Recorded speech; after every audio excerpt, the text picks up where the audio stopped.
of your faithful and kindle in us the fire of your love. Amen. Amen. Please be seated. Grab something real quick. Oh, you will? Okay. We're in seating now. Yeah, we are. Yes. We just moved furniture. Yep. Need us. Yep. Y'all remember this picture? Yeah, I think so.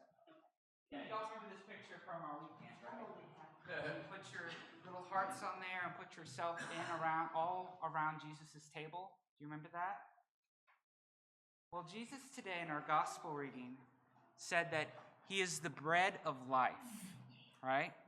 And a lot of people around him were kind of confused by this saying, and it left them with a whole lot of questions. Many questions, right? They asked, well, isn't this the guy from Nazareth? Aren't his parents Joseph and Mary? What does he mean exactly that he's bread? How can he say that he came down from heaven? Basically, they were asking him a very important question. They were asking him, who are you? Who are you, Jesus? Who is this guy really? They knew he was somebody special. Jesus responded by saying that he is living bread. He's living bread from heaven. He is the bread of life. So, what does it mean for us to think of Jesus as bread, you think?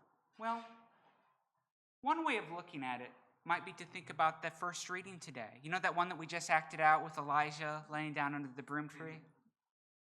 How do you think Elijah felt during that story?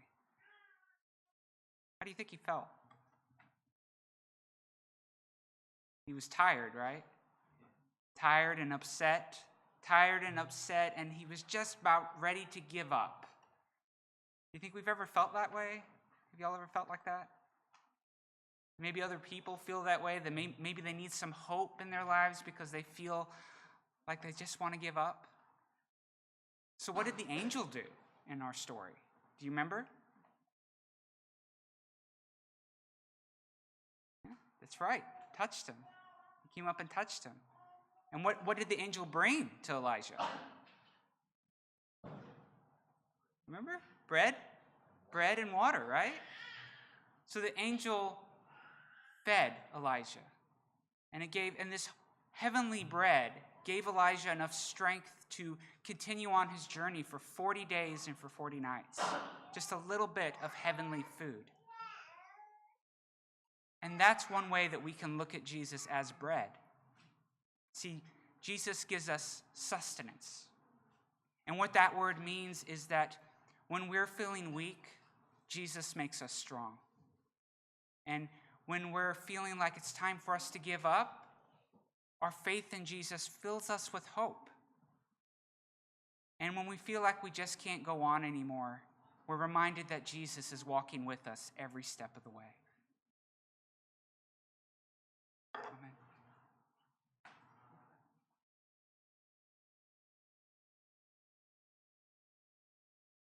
It's a trade-off.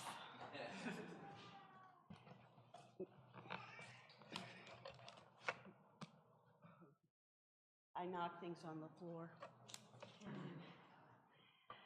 VBS has been amazing, absolutely amazing. I wasn't able to help as much as I wanted to because we had a lot going on this weekend. But I have to say that all the helpers, all the kids, and if I cry when I talk about the kids, I can't help it. But Father Si and I have had a great time preparing for this. But this whole thing was called Operation Restoration. And this is going to be kind of off the cuff because some things came to me this morning at 4:30 that I tried to write down. So we have no idea what's going to happen. So I want to thank everybody, Father Silas, and the hugest thank you to all of you who helped, planned, and made VBS happen. So as I say an activity or a thing, any of you who did that, I want you to stand up. This is interactive. You don't get to just sit. Okay. And that means anyone, all of you who had anything to do, I want you to stand up. To stand up as I say this task. You know, I'm repeating it so you get it. Did anybody took part in the planning? Okay. How about purchasing things? You did too. If I've got to stand here, you do too. Feeding. Yeah. Okay. Teaching.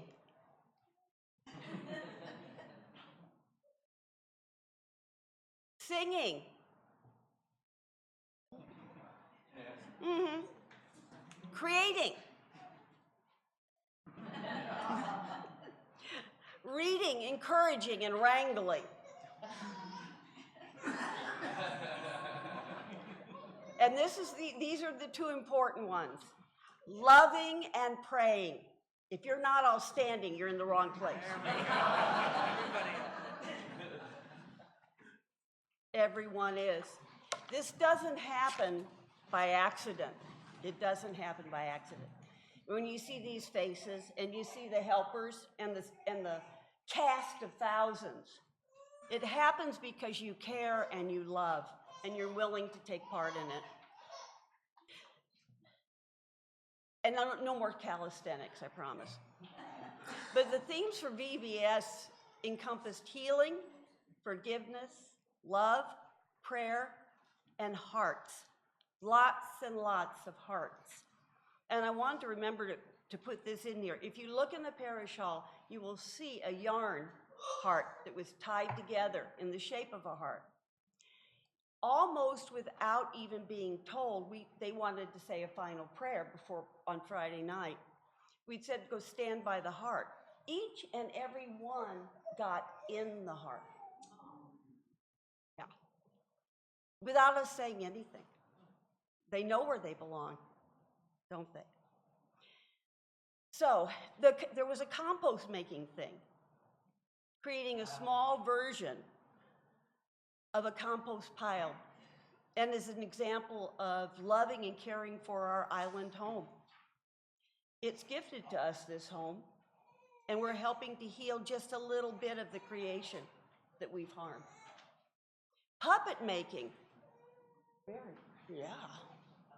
No easy feat with needles and thread and yarn.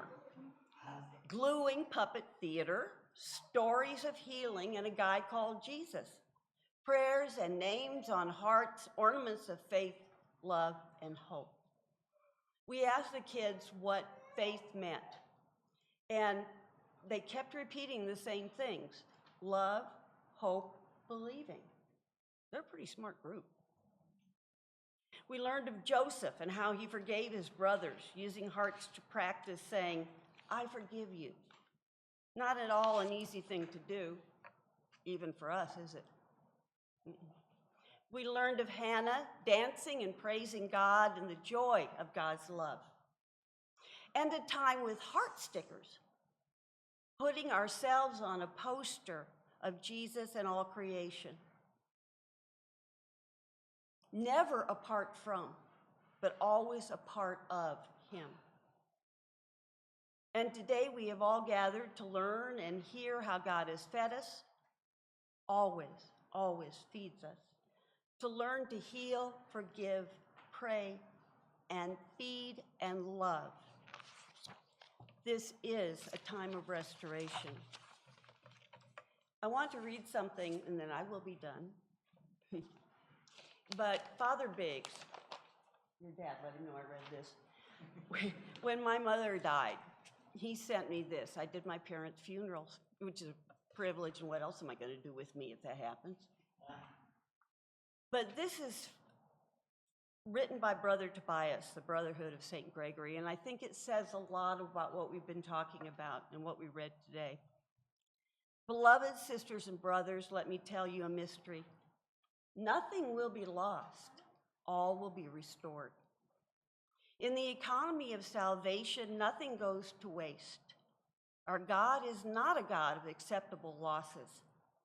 Nothing God has made deserves God's hatred. Everything that is was created in love. Each atom, every blade of grass, And most of all, each human soul reposes in the assurance of divine and unalterable love. Nothing will be lost. All will be restored. Amen.